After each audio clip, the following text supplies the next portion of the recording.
နေရည်နဲ့ရေးတဲ့ကြပြအယောစားများတဲ့ဒီတော်လန်ရေးမှာငါတို့ဘက်ကအရှင်ပေးဆက်ခဲ့ရရှော့ထားပြီးကြတဲ့ဘင်းတို့ရဲ့တနက်ကြီးတွေနဲ့မော်ကျွမ်းစိန်ခေါ်တော့ကမတွေ့မဝေပဲပဲကောင်းသေးရဲလဲဆိုပြီးလက်သက်ဆန်းငါတို့မျိုးတွေရဲ့လမ်းတွေပေါ်သွေးဆဆုံးနေတာအခုကြတော့အနိုင်ကျင့်နေတယ်ခိုင်မြင့်တဲ့အာမီကြီးကမို့ဆိုးမမျက်ရည်ချင်းနဲ့အိုင်ဖြစ်ထွန်းနေပြီလားဟာပဲရမမြလူကပါပတ်ပေါ်ဟမှာအော်ကရလူကြိုက်များလိနေညို့လင်လူအမယူမိုက်လူတီတာငုံမပြတဲ့ပဒနာကိုရွာရီအေးယာမီရှုပြချရွာရီမှာထင်ထင်ကြီး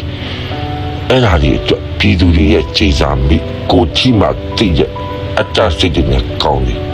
လက်မကောင်းလက်မဖြတ်ပြမှာငါတို့အလက်ရန်ငါဖြတ်မယ်သွေးကြီးကကြီးလို့မင်းတို့ငါသိရင်တော့ကပါမကြည့်ဘူးတကြပင်လေပြော